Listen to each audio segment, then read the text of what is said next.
Akala ko pa naman meron na nangyari dito kay Jinky Luistro. Nananawagan lang ho pala ng panalangin itong si Congressman Jinky Luistro. Ang problema ho kasi dito mga kababayan, inuna ho nilang yabang.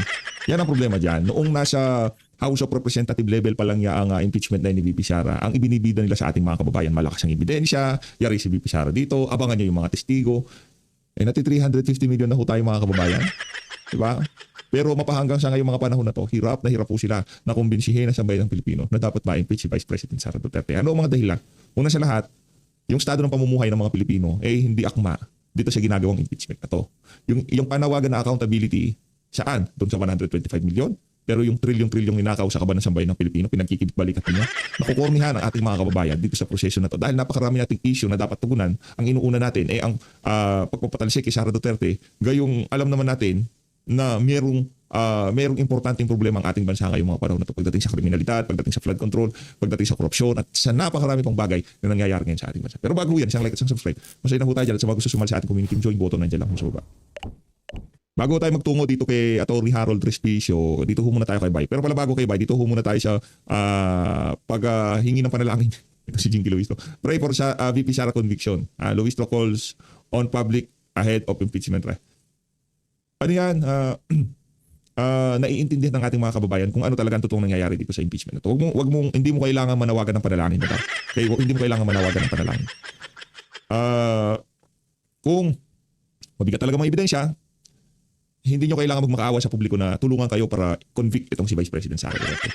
Kahit lang sa mga pagpupresenta nyo dyan sa impeachment trial court, yun pa lang, kung talagang ka-impeach si Sara Duterte, hindi nyo na kailangan manawagan ng panalangin. Talagang mananalangin ang sambayan ng Pilipino para impeach siya. Pero base sa aming nakikita, maraming nananalangin. Nananalangin sila sa 2028 paging presidente si VP Sara. Yun lang. Akala ko pa naman nangyari dito kay Jinky. Sa totoo lang nag-worry tayo. Pero buti na lang, panawagan lang pala ng panalangin. Dito po tayo. Kanino kayo kay nananalangin? Doon sa patron ng maleta? Pambihira, hindi kayo didinggin yan. Diba? Hindi kayo didinggin ng patron ng maleta sa pananalangin. Tandaan niyo yan. Dito tayo kay Bay.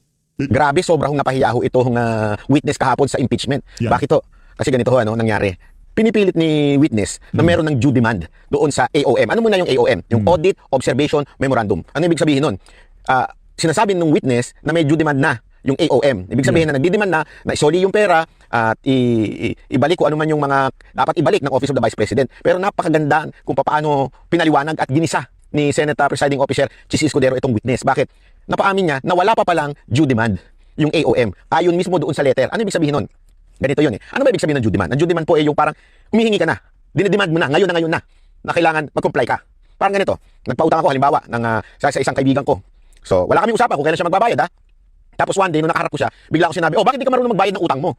Bigla siya sasagot, sandali, wala pa tayong usapan kung kailan ako magbabayad. Basta pinautang mo lang muna ako. So, ang assumption niya is, pag meron ako, tsaka ako magbabayad. Tapos ngayon sasabihin mo, ba't di ka ako nagbabayad? Bakit? Kasi nga, wala pong due demand. Ano yung sabihin ng due demand? Sana ganito, nagpautang ako, papautangin kita, bayaran mo ako sa kinsenas. Yan, may due demand na. Yeah. Yung AOM, yung memorandum na inano sa Office of the Vice President, ay wala pang due demand. Pero si witness, sinasabi niya na parang may pananagutan na yung Office of the Vice President agad-agad. Tinanong ngayon ni Chis Escudero, andali, may due demand ba yung letter na yan? Yung pala, wala. So, ibig sabihin, opinion lamang po nung witness, yung sinasabi niyang may due demand. Pero doon sa letter, wala. Ang linaw pa po noon, sobra. Kaya nagmukha akong tanga itong witness. Pangalawa, sarili pala niyang interpretasyon yung presumption. Ano yun? Sinabi kasi ni Wamil, yung witness, na may presumption na ginamit ang confidential funds. Yun yung pinopoint out niya, na ginamit na yung confidential funds. Pero tinanong mismo ni Senate Presiding Officer Chis Escudero, nakasulat ba mismo doon sa joint circular, yung quote-unquote sinusunod ng COA na joint circular 2015, ang presumption na yun, kung meron bang presumption na pagka nagka-problema, ay may pananagutan yung mismong secretary o yung head ng department na yun. Hindi ho nakasulat pala doon. Wala. Ang interpretasyon ni Wamil yung head na kagad. Pero nakalagay po doon sa circular na yon is it's either the head or hindi ho end or. Ibig sabihin, kung sino yung kumuha yung tinatawag nilang SDO, yung kumukuha ng pera. Ibig sabihin, ang assumption ng witness, ang may pananagutan ay yung head ng department. Pero nakalagay po mismo doon sa circular na it's either yung head of the department or kung sino yung kumuha, yung SDO na tinatawag. Ang nagkataon dito, ang kumuha ho ay hindi naman si Vice President Sara Duterte. Pero ang assumption nung witness, yung taga-COA, dapat managot dyan si VP Sara Duterte. Doon, nabuking na naman ni Senate Presiding Officer Chis Escudero. Isa pang kinlaro, di ba? Yung paulit-ulit nakikita natin sa balita ito, yung 125 million na confidential fund, disallowance daw yun, o dinisallowed na. Hindi po, 73 million lang po pala. Hindi po yung kabuang 125 million ang may notice of disallowance. Ibig sabihin, hindi lahat ng 125 ay dideklarang illegal ng COA. Ito, habang nagpapatuloy pa yung pag-audit ng COA, may mga dokumento pang tinatanggap at may mga paliwanag na isinasama sa pagsusuri. Ibig sabihin, Hindi pa tapos, hindi pa finale. So ano to hinihirit nitong witness na ito? Again, idinidiin lang niya si VP Sara Duterte. Tapos meron pang nilinaw si Senate Presiding Officer Chis Escudero, yung pinagkaiba ng AOM, Audit Observation Memorandum, at yung NS, Notice of Suspension, at ND, Notice of Disallowance. Isa-isay natin para mas malinaw. Ano ba yung AOM, Audit Observation Memorandum? Humingi ng paliwanag. Humihingi pala ng paliwanag. Doon sa dokumento. Hindi pa ito final findings. Eh ano naman yung NS, Notice of Suspension, pansamantalang sinususpende ang settlement ng isang transaksyon. Ibig sabihin, suspension. Simple lang. Notice of suspension. Eh ano naman yung ND, Notice of Disallowance. Ito na opisyal na pag-disallow ng gastos. Ibig sabihin talagang opisyal na hindi pinapayagan na paggastos na maaari pa rin umapila. Ano ibig sabihin nun? Ayon ito mismo sa patakaran ng COA, alam niyo ano ibig sabihin nun? Hindi pa po final. Hindi Yes, pa final. prima facie evidence yun. Ibig sabihin, pwede nang gamitin ng COA para mag-issue na ng Notice of Disallowance pero hindi pa po final yun. At yun, nalinaw din po yun doon sa witness. Tinanong naman po yan ng isang senator judge na si Cayetano. Yung ba ay final na? Hindi. So, lahat ng sinasabi ng witness ay sadyang pagdidiin lang kay VP Sara Duterte. So, nilinaw na yan ni Senate Presiding Officer Chis Escudero na hindi pa po final ang proseso ng COA. Ang linaw po nun, hindi pa po final. Ibig sabihin, kung hindi pa final yung violation quote-unquote na sinasabi nila, na paulit-ulit nilang sinasabi na parang merong nakasalanan si Vice President Sara. Ang gusto mangyari nung yung si Wamil na pagka nagdesisyon sila kahit paano pa. Kaya nga sinupal siya ni Chis Escudero. Paano yun? Pagka nagkaroon ng TRO ng Office of Prayer, paano yun? Final na ba? Hindi pa. Natigilan siya ganun. O nga, TRO pala. Temporary restraining order kasi pag-uusapan siya kung ano man yung own findings, kung ano man yung penalty, hold muna yan. Kasi mag-uusap-usap pa sa Korte Suprema. Hindi ba ganun yun? Diba pagka may TRO, ganun, kunyari, meron, kumbaga ano yan, kung mag-status ko muna, TRO kayo, walang munang gagalaw, mag-uusap-usap muna kami dito ko sa Korte Suprema. Kasi yung COA, hawak ni Marcos Jr., kung ano man naging findings sila, kung ano man ang naging decision kay VP Sara, bayas na bayas, diba? Punta tayo dito sa Supreme Court. Ngayon, Supreme Court, TRO muna. So, anong ibig sabihin nun? Sabi ni Jesus Cordero. Ano ba, final na? Hindi ba final? Gagawin si Wamilo. O nga, TRO yun. Duterte. May issue pa nga yan ng di ba? Yung nililinaw kung sino ba ang tumanggap. May direkta bang pananagutan si VP Sara Duterte kung nandun naman yung SDO na siya yung nag-withdraw? Eh malinaw yan sa circular na it's either or. Ibig sabihin hindi po siya yung pag may kasalanan yung SDO, may kasalanan na rin yung head ng department na yun, hindi ho. Ang nakalagay doon or, hindi end. Pag sinabi mong or, isa lang doon sa dalawa. So sino ho ba ang kumuha ng pera? Yung SDO. So hindi po yung mismong head ng na si VP Sara Duterte. At doon po mga kababayan, napakalinaw po na etong witness ay pilit lang niyang idinidiin si VP Sara Duterte. Kesyo parang ang dating sa kanya final na yung findings nila. Kesyo parang sobrang may kasalanan na si VP Sara Duterte. Pero nalinaw po yan ni Senate Presiding Officer at nung iba pang judge, Senator Judge. Pero sa magandang pagpapaliwanag ni Chis Escudero, nalinaw niya po. Kasi si witness, pabago-bago na sinasabi. Pero nalinaw. Kaya nga alam mo, pag ikaw hindi, tinitrain kasi ano yan, talagang train siya ng prosecution kung anong for example, nagtatanong sa kanya yung mga pro-prosecution senator. Ano siya marunong siyang ika nga sumundot doon sa kung paano mas mapapatindi pa yung mga sagot niya pagka nagtatanong ito si Chis Escudero, Risa Hontiveros, Tuta Soto, Bumakina, di ba? Pero pagka nagtatanong sa kanya kagaya nitong, tinuruan din siya kung paano makapagsagutan kagaya na lamang dito kay Senator Robin Padilla, dito kay Amy Marcos. Ano nga siya mini trial 2.0. Ganun itong nangyari dito. Injustice Committee 2.0. sinungaling ka, hindi ka consistent. Yan yung witness. Nabuking na hindi siya consistent sa mga sagot niya. Kung gusto niyo pang malaman ng buong details niyan, nasa vlog ko po yan. Mamayang 6 a.m. or 7 a.m. nasa YouTube channel ko po yung Banat Bay. Yung, punta ho kayo kay Bay ha. Yung saan yung YouTube channel yan. Dito na ho tayo kay Atty. Harold Respicio. Punta ho kayo ha. Bisitahin nyo, mag-subscribe kayo. Yan ho yan. Isa sa mga malupit na vlogger, yung political vlogger. Ngayong mga panahon na to. Isa yun sa mga sinusubaybayan natin. Marami hong malulupit na vlogger pero yan si Bay, pagka yan simulan siya talagang malupit simulan siya talaga. Merong naging desisyon ang Korte Suprema na ibinasura yung mga petisyon para ipatigil yung ongoing proceedings po sa Senate Impeachment Court. Anong masasabi niyo dito? At bakit naging moot and academic siya? Opo, ang sinabi po ng Supreme Court ay since naisampa na ng House of Representatives sa Senate yung articles of impeachment, sabi niya moot and academic. Ano po ba ang ibig sabihin ng being moot and academic? Ibig sabihin, wala na pong issue, wag na nating pag-usapan pa. Wala na daw pong issue dahil po ang prerogative na magsampa ng articles of impeachment at para mag-prosecute dun sa Senate ay political question. Hindi siya justiciable question na pwedeng itakil pa ng Supreme Court. Kaya kapag tapos na po, wag na nating pag-usapan. Parang boyfriend and girlfriend lang yan. Kung wala na tayong magagawa, wag na nating pag-usapan. Pero, hindi ba dapat linabas po ng Supreme Court ang desisyon bago nag-umpisa? Should it have been? Or, yun na nga, like you mentioned nga, it's a political exercise. So, it doesn't Dapat really earlier, matter. naging clear na Oo, kagad. would it have been easier if they declared it earlier? Tama ka, Pat. Yun dapat ang ginagawa ng Supreme Court. As a matter of fact, marami pong mga petition sa Supreme Court na kinakailangan ng mga agarang desisyon sana, katulad ng petition nila sa pag-aresto kay Sir Bato, hindi po ba? Meron ding mga questions doon na ginawang moot and academic dahil daw hinahabol naman na siya. Pero sana, sir, kung nag-decide sana kayo bago siya arestuhin or iserve yung warrant, edi sana alam sana ng mga ating government officials or enforcement agency kung iserve nila o hindi. At ganoon din sana ang ginawa ninyo dito sa pag-file ng impeachment, complete articles of impeachment before sana mag-file yung House of Representatives sa Senate para alam ng House of of Representatives kung magpo-proceed sila o hindi. Kaso nga lang, kapag too late na po, napakadali ng excuse na being moot and academic. Pero by the way po, kapag nag-decide na po ang Supreme Court, bilang abogado at politician, Vice Mayor po ako ng Reyna Mercedes, kapag nagsalita po ang pinakamataas na institusyon sa ating bansa tungkol sa mga legal controversies, disiplinado po tayong sundin na lang natin para hindi magkagalaw ang Pilipinas. Correct. Kailangan respetuhin na, no? Whether it is too late, too early, or no comment. Ano na lang. At least Ms. Pat Respeto nagsalita talaga. kasi kung no comment hanggang ngayon nakabitin pa rin siya, Yeah, di ba? oo. Pero dito po sa ongoing impeachment trial, nakakalabing 3 araw na, no? So as a lawyer, anong assessment ninyo, ano nakikita ninyo dun sa mga ipinipresentang testigo nitong prosecution? Alright, napakaganda po ang pagpapatakbo nila ng impeachment trial dito sa ating bansa dahil po maliwanag na nai-layout ng prosecution ang kanila. Na ano na siya shock itong si ma'am, ito mga kasama nitong si Atty. Harold Despicio. Ganyan lang ho talaga siya, Atty. Harold Despicio, medyo OA, no? Medyo OA lang ho talaga siya ng konti, pero malupit ho na abogado. Hindi, isa yan sa mga packaging ni Atty. Harold Despicio. Para naging controversy siya ganyan eh. Tipong sino tong sino tong abogado na to? Kasama yan sa packaging niya. Mas maraming nakinig, mas maraming nag-viral siya dahil sa ganyan na style niya. Kaya pala natin si Tosyaro. Pero kulang pa, Atty. Harold, kulang pa ng konti. Idol.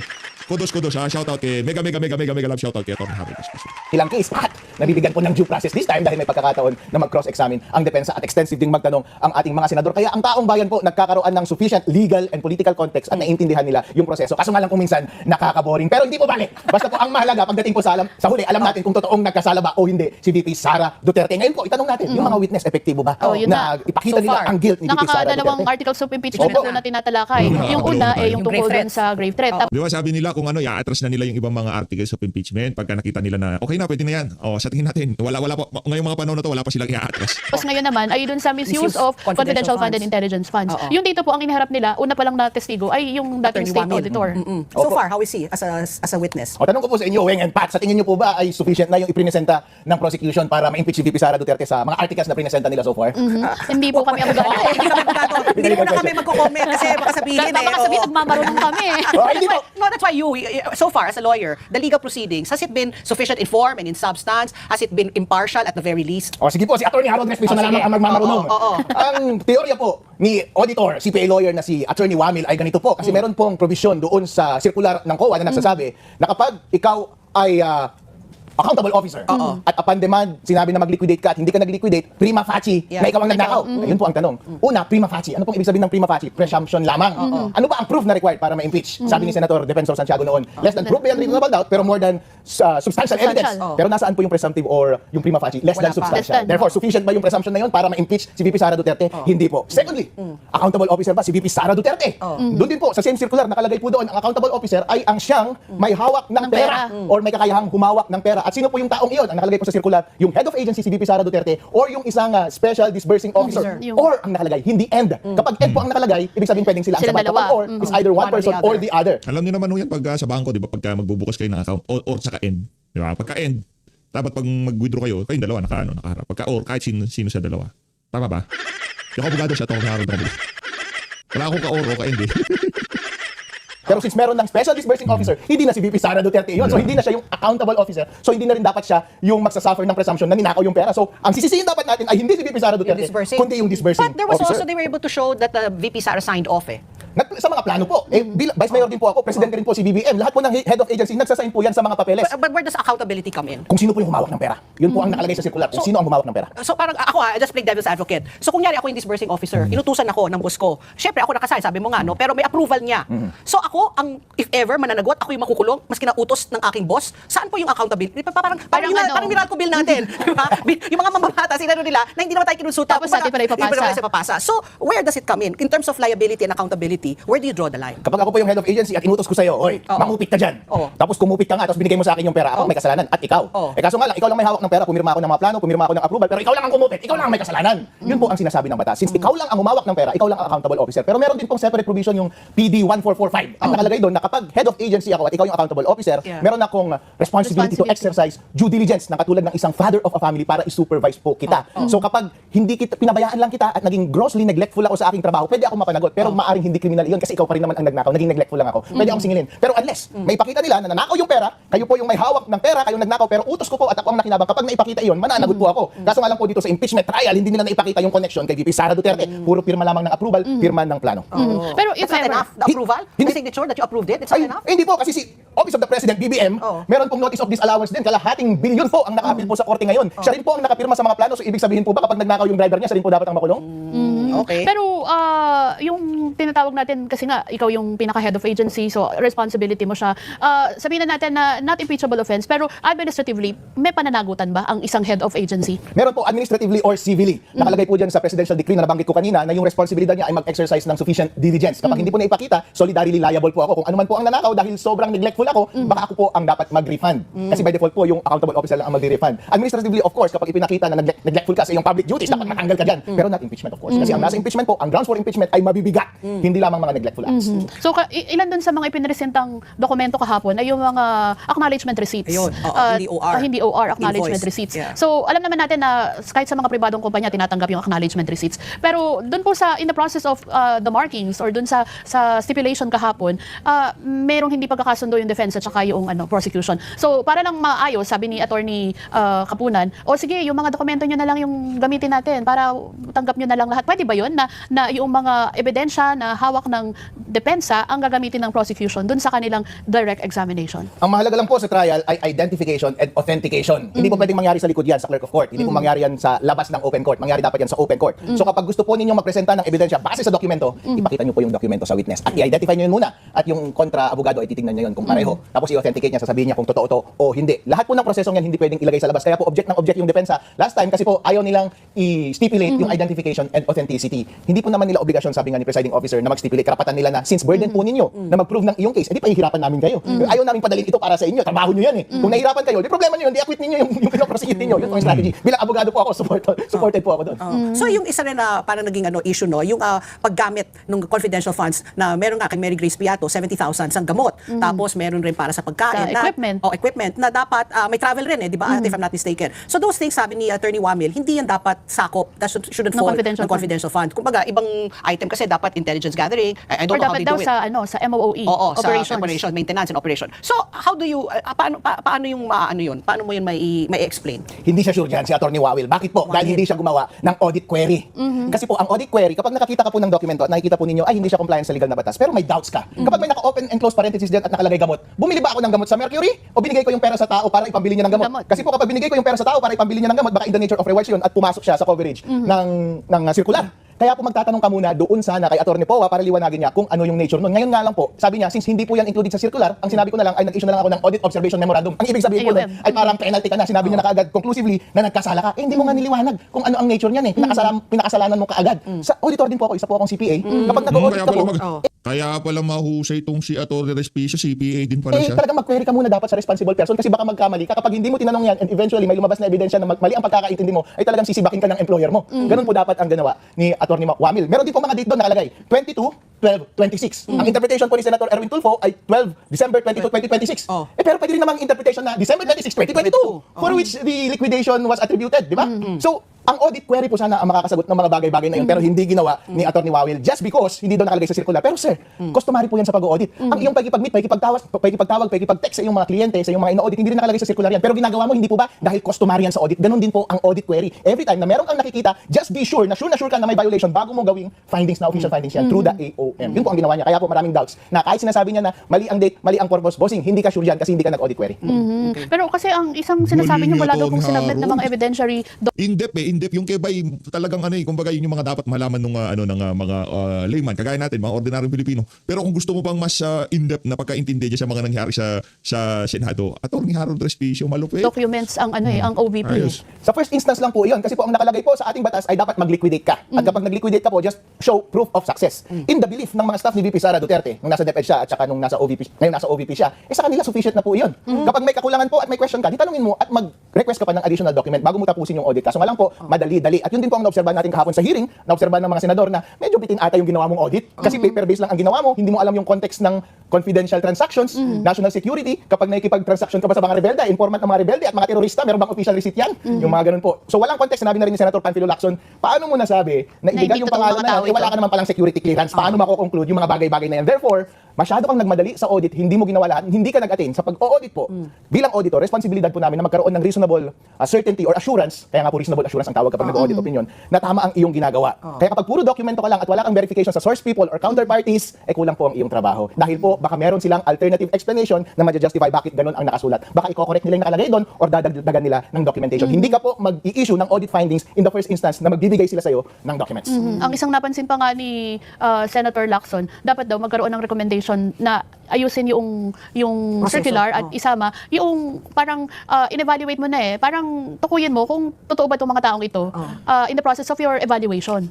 Tama po kapag isa yun sa kanilang audit objective. Kaya dapat malinaw po muna yung audit objective, hindi lamang malinaw na sasabihin na titingnan ko yung document, therefore mali. Dapat nakalagay po doon yung audit objective to verify kung sino yung tao. Bigyan ko po kayo ng analogy sa private practice kasi nag-audit po ako sa private practice. Kapag may nakalagay sa balance sheet mo na merong nagkakautang sa'yo na isang kumpanya, isa po na proseso dyan ay tatawagan mo yung kumpanya at kukumpirmahin mo kung totoo yung utang niya. Dahil kung hindi po totoo, saka mo i-cross out. Pero hindi po automatic na i-cross out ko yun without calling him kahit kulang-kulang po yung documentation. Kasi in the end po, ang objective ko is ma-verify whether that debt exists or whether that company exists. So, kung hindi po objective ng audit nila to determine yung authenticity ng tao na nakalagay doon, edi wag niyong ilagay sa findings niyo kasi hindi naman yan objective eh.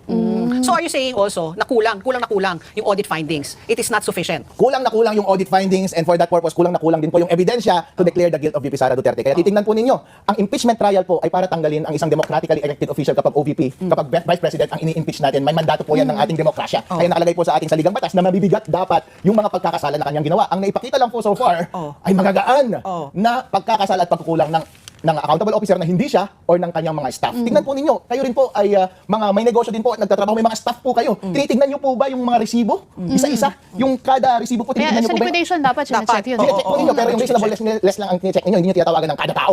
Hindi niyo tinitingnan kapag ganyan kakapal yung attached documents, hindi niyo po Hindi, titignan mo lang kung ano yung glaring, di ba? Yung parang kaduda-duda, di ba? My next question, Attorney Harold, ito. By next week daw, itatawag yung former special disbursing officers ng DepEd, na OVP, na si Jean Acosta, na OVP, Edward Fajarda ng DepEd, na tinatawag na nila malamang sa malamang hostile witness. So, sa pagtawag po nito, sila ba, if ever, ang magiging accountable base sa Dun sa kanina mo sinabi sinabi mo? ninyo. Oo, kasi sila yung pumirma. So, if ever, sila ba ang Sila may mananagot? hawak ng pera. Sila ang babalik ng 400, na kinu-question na 600 million, if ever, may get? Opo, ngayon po, prima facie na sila ang nagnakaw ng pera kung mapapakita nila na nawawala talaga yung pera at insufficient yung liquidation. Tingnan po natin yung word ng presumption, kapag lumalabas yung presumption dun sa circular, failure to liquidate. Nag-liquidate po ba sila? At least nag-attempt silang mag-liquidate. AR, ang acknowledgement receipt. Ang tingin lang po kasi ng auditor ay insufficient yung mga document na yun. Pero kapag gusto nilang bigyan ng sala si VP Sara Duterte, technique prosecution, turuan ko kayo.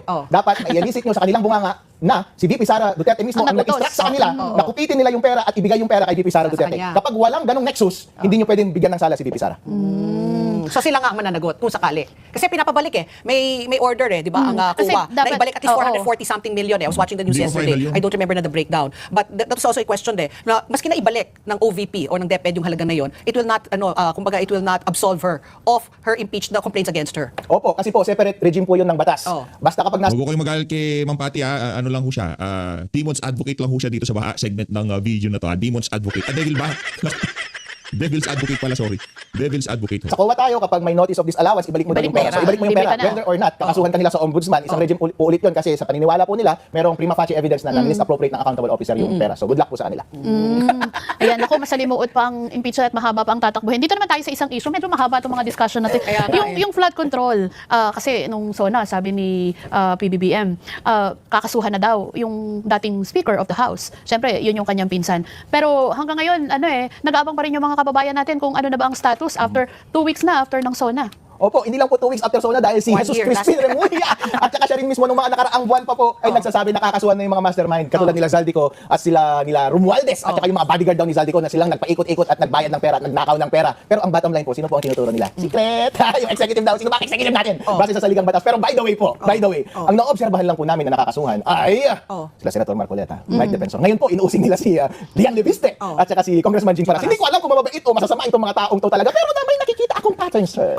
Kasi Kasi po itong mga nakakasuhan ngayon ay silang mga consistent Oh. na nakikriticize po sa inyo. Ang malaya Opposition. na lang po ngayon, sir, ay para ma-perfect nyo na ang inyong score ay ako Oh. at si Meow Meow. Nako. Si Meow Meow Wala kasi may na. kaso na. May kaso na rin po kami. Pero madaliin nyo na lang po yung kaso namin ni Meow Meow para lahat kami na nagkikriticize sa administration ay nasa kulungan na. Eh, yung Ay, kaso meron ni- pa. Oo. Senator Cayetano. Ako naman was going to ask yung kaso ni Senator Bong, former Senator Bong. Hindi ba yun medyo Kasi nakapagpiyansa. Plunder. Oo, plunder. Paano po yun? Pwede nyo Alam ko, i-explain. Okay po, Ano po siya? misnomer po parati yung sinasabi nila na non-bailable ang mga capital offenses o yung mga offenses na halos habang Ano ba yan, buhay Atty. ang Harold? pagkakaparusa. Ang accurate po na naming dyan ay not bailable automatically. Non-bailable kasi po, Ever. kailangan mo, ever, Oo. not non-bailable, ever. Oo. So kailangan mo po ng patunayan doon sa korte. In the meantime, makukulong ka muna. Pero Oo. kailangan mong patunayan na yung guilt mo ay hindi malakas. So less than proof beyond reasonable doubt po yan bago kanila palayan. Kasi nga naman po, kapag na-convict ka, baka lumipad ka na ng ibang bansa. Yun po ang ginawa. Flight risk. Yes, yun po ang ginawa ni Senator Bong Revilla at ganoon din po nasa parehong predicament po sila Mike Defensor at Senator Matt Coleta ngayon kaya nakakulong sila in the meantime.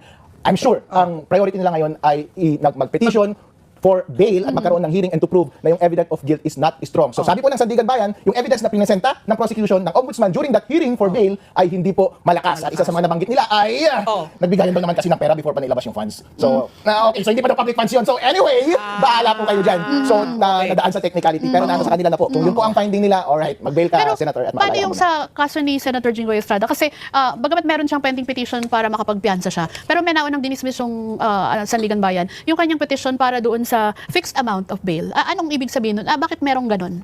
Kapag, usually, sa tingin ko po kapag nag-a-ask ka na, nag-motion ka na to fix the amount of bail, ibig sabihin po hindi na set yung bail amount ng prosecutor or ng ombudsman. Pero kapag sa tingin ko po yung balitang yan na nangyari noon ay hindi mo kasi po kailangan mag-bail kapag walang fixed amount. So pwede kang lumabas on recognizance ang tinatawag. So bailable po talaga siya. Kaya pag may naisang pang kaso, may warrant, nahuli ka or nag-surrender ka, hindi mo kailangan mag-bail para makalabas. So kung sa ibang instance naman po, pag mag-fix ng amount ng bail or nakaligtaan lamang ng prosecutor or ng ombudsman na mag-fix ng bail, yung korte po ang mag-fix ng bail finally para makapagbayad siya ng bail. Pero kapag non-bailable po, sa huli po yan ginagawa. I-prove mo muna na hindi malakas ang ebidensya para sa'yo saka ka magpapa-fix ng bail. So si Senator Jinggoy, baka ganun din, 1 million rin ang kanyang bail. Ang kanyang Kasi si former Senator Bong, 1 million, more or less halos pareho, or paano nga, how do you arrive at that, At saka ito po number? isang curious ako.